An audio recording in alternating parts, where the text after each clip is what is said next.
What are some of the goals for the 2023 to 2024 school year for the Walla Public Schools? Yeah, great question. It's such an exciting time here in Walla Public Schools as we kick off our Vision 2030, our new strategic plan. And so this builds off our previous plan that expired this school year as we launch into the next 7 years.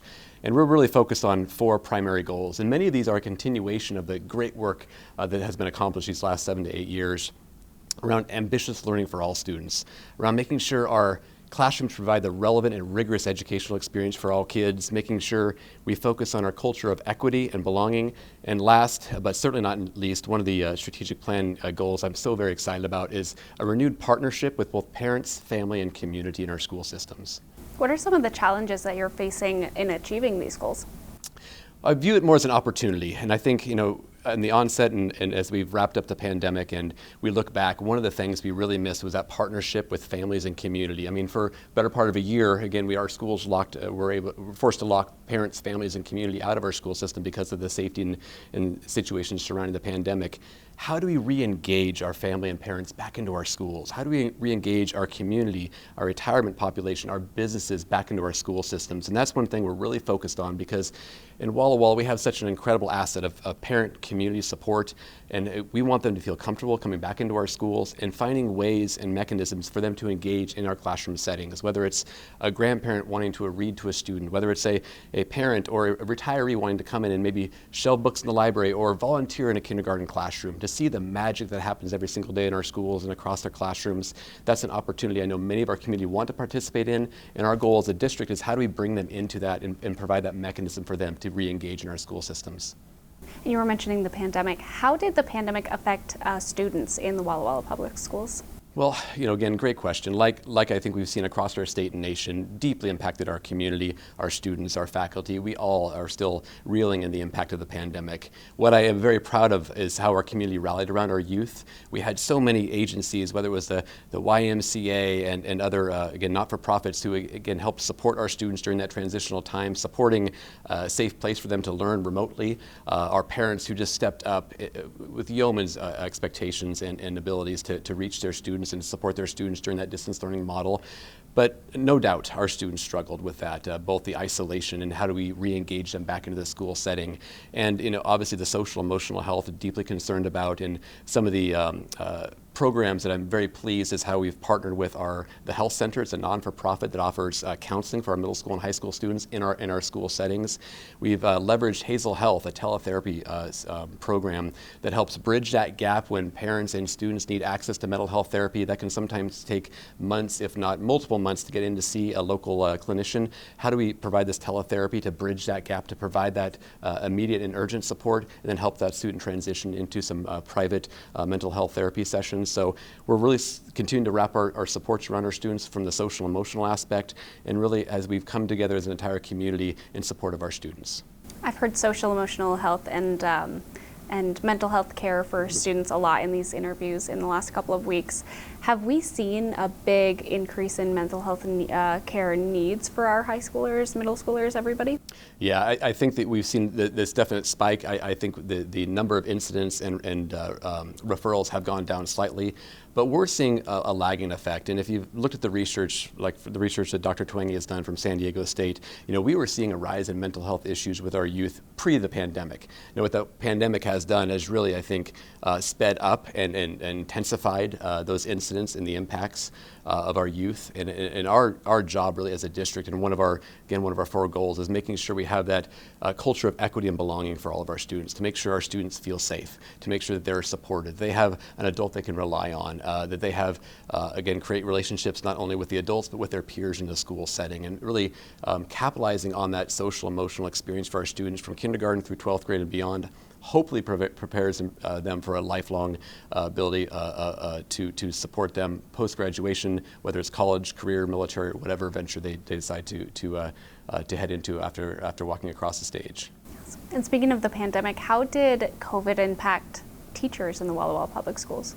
Oh, I am so deeply proud and admire the incredible work our faculty, not only just our teachers, but our parent support staff, our nutrition services, our custodians, who's really stepped up in support of our kids. And one thing why many of us call Walla home, and we come here, we relocate here, and we stay here, is because of the incredible wraparound supports we have, that we really truly put our kids first. And our staff just, again, did yeoman's effort, stepping up, trying to create engaging lessons, trying to keep connected with kids, doing home visits for students who maybe weren't logging on as frequently as they needed to be successful. So, that was an incredible opportunity for our staff to really show how much they cared for our youth. Makes me a very proud superintendent to this day as I look back, as we persevered through a very challenging, traumatic time that none of us knew the playbook on how to deal with the pandemic and how to step forth and best support our kids. But what it did is it brought out the best in all of us to try to rally around our youth and to make sure they felt supported, loved, educated, engaged as best we could during the year and a half to 2 years of transition. Were there a lot of changes that generally occurred during COVID? I know that a lot of teachers and faculty and staff had to learn how to do stuff a lot quicker than they used to. Were there a lot of changes implemented because of COVID? Well, I think we learned to leverage technology. I think we had a lot of staff doing some great work with technology. Well, this now required us all to step up to that. And so whether it's making sure that every single kid in Walla that didn't have internet access had a Wi-Fi hotspot in their hand, and we guaranteed that. Making sure that every kid had access to a Chromebook, we made sure they had that. Supporting our parents and family members and grandparents and community members to make sure that they knew how to support their child, grandchild, or their neighbor on accessing that Chromebook. And so we really tried to roll out those resources and really increase the capacity of both not only our students but our parents and community to support the children's learning through that time. Do you believe that there's been a wave of learning loss within students in the Walla Public Schools? There absolutely has been an impact, and so we use annual assessments every single year called iReady that basically documented students' performance pre-pandemic and post-pandemic. What we saw in the data showed that although nationally many students' reading and math scores suffered greatly, our students fared far better than most across the nation. And again, this is a complete, accolades and credit due to our staff and our community stepping up in support of our kids. But undoubtedly, not only was there learning loss, but I think one thing that deeply concerns me, and I think should concern all of us, is the impact from the isolation that had on students developing relationships, learning how to learn together and cooperate and integrate with each other. When students are on their own in the basement, in their room, they had connection remotely with peers, remotely with their teachers, but there's very little they can do to impact and to fill that gap they didn't have out on the field, the course, the classroom, the stage. All those experiences that were taken from our students throughout that year is a whole that we need to continue to be thinking about as well, along with the reading and the math and the science and the curriculum that was not achieved at the level that we had seen prior to the pandemic. And now that we're out of the pandemic, have we seen those things improving? We see definite rebound of our students from a mental health standpoint, from a social emotional standpoint. We have a lot of work to do, and I think a lot of it depends, Rylee, on the age of the student in which they were when they experienced the pandemic. I had both a college student and a high school student. They experienced it very differently, and I can imagine only an incoming kindergartner right now who, when they were 2 and 3 years old, didn't have the ability to play with other children their age and create those learning experiences. What about the elementary school student who was in their formative years in 3rd, 4th, and 5th grade who maybe didn't have access to their peers during that classroom time? We've seen it impact students differently, and that's where we think we need to be very thoughtful about how we then support students differently as they experience the pandemic.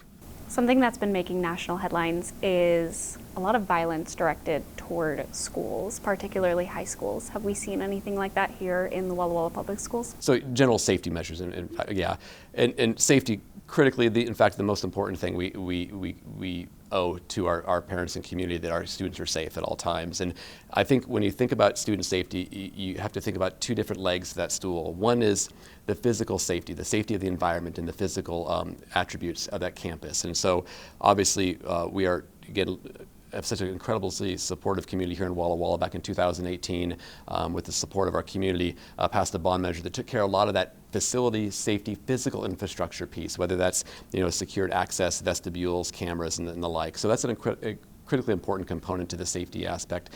The other one, though, is that social emotional safety. Do our kids feel safe? How are they supported, again, from the SEL standpoint? And so making sure that we have the counseling support for our students, the campus resource officers for our students, the campus support specialists, and making sure they have access to a trusted adult to talk to. And that's why our partnership with like the health center, our partnership with Hazel Health, and the incredible counseling intervention specialists and our communities and schools advocates provide, again, that wraparound safety. So we have both a physical component, but also that social and emotional component of safety as well. Speaking on that physical safety component, I came a couple months ago to the big all-staff meeting at Walla High School with there was law enforcement there, there were other safety officials, and they were going through the safety plan. And it was like all of the staff from a bunch of schools and administration, and I've not seen anything like that. I've talked to other school officials, and they don't bring everyone together for something like that. Yeah, I could talk a little bit about that. Our annual safety summit, and again, as you said, Rylee, it includes all of our first responders, key officials from all of our specific school sites, and of course our site and support staff from the district office. And what we've learned from these tragic experiences that have happened across our state and nation is that communication is often the key, right, in helping deter violence before it happens, but how we respond accordingly. And so as we include the rapid responder program and protocol, but making sure our key safety officials are there as we tabletop exercises. We learn so much from our first responders who are experts when it comes to responding to incidents and crisis, keeping kids and staff safe.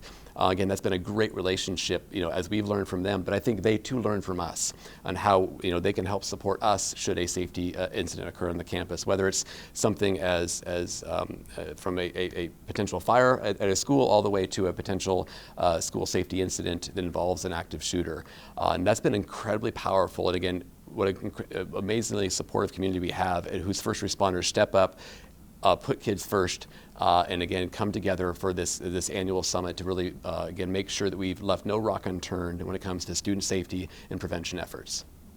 One question that we had from a parent who commented on our post was, how do we keep drugs and alcohol away from students in our schools? We've seen maybe less cigarette use, more vapes being used. Have we been seeing this locally?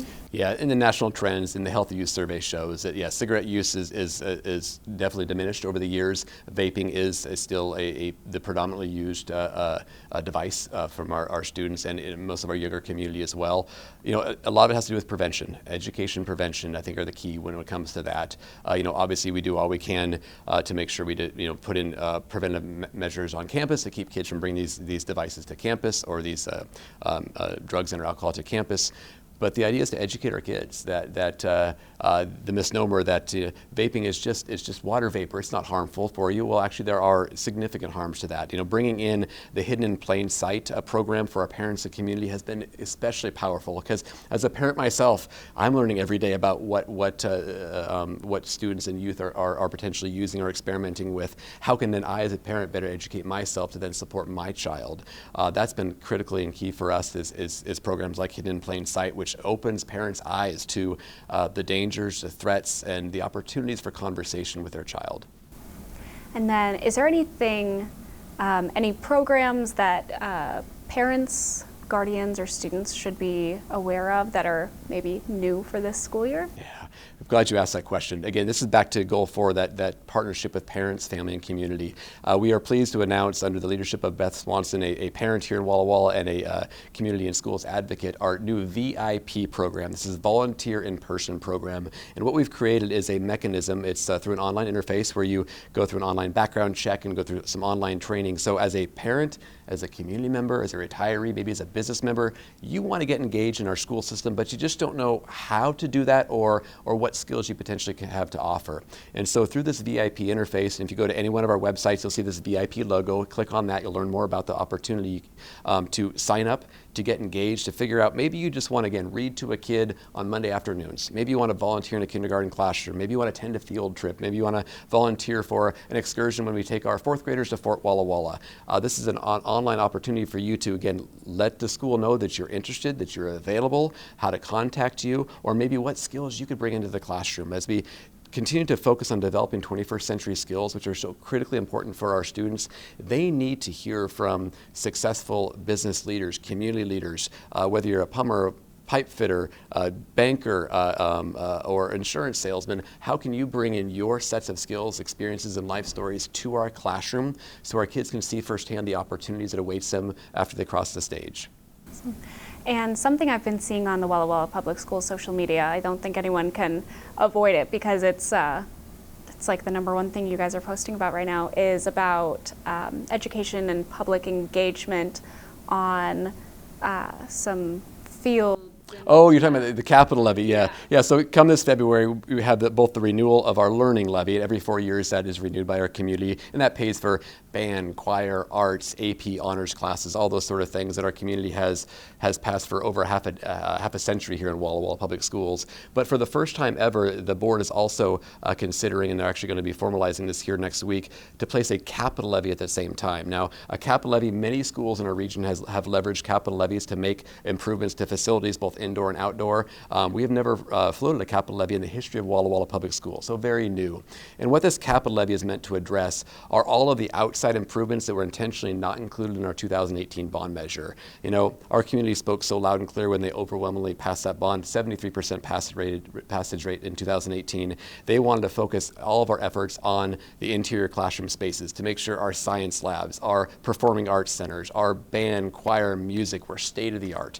And we brought all of our facilities indoor up to those expectations for our community, and I think everyone is just so very pleased with how that turned off and came across.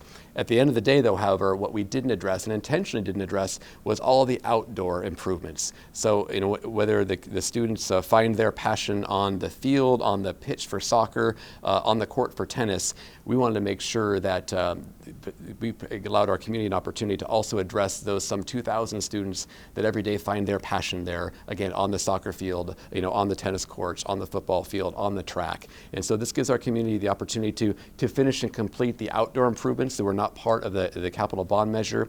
And so that's where we're right now going to go out to our community and see if this is the right time for them to consider making those sorts of improvements to our outdoor facilities. Is there anything else that you'd like for parents, guardians, or students to know about? Yeah, great question. I think I'm going to always again leverage and hedge everything into our mission. You know, which is really partnering with our families and communities to ensure that we've got a school system that's both has a sense of belonging and equity for our students, that we make sure we have these relevant and rigorous educational experiences, and that we really focus on, you know, ambitious learning for all. And what I would ask from our parents and community is, we would love your support. You know, again, we would love to engage with you in helping support you and your child achieve their maximum dream, explore their career opportunities, explore their passions in our school system, and that's best accomplished when you're a partner with us at the table. So look for outreach from us, whether it's via Parent Square, whether it's via the VIP program that I mentioned earlier. Take us up on the opportunities to attend school conferences and school events. You know, show up to this hidden in plain sight where you can again learn more about some of the issues impacting our youth today. And again, look forward to partnering with us in the education and experiences of your child. And I just know the sky's the limit. We've got so many great things happening here in Walla Public Schools, and couldn't be more proud to serve some 5,500 students and our faculty every single day here.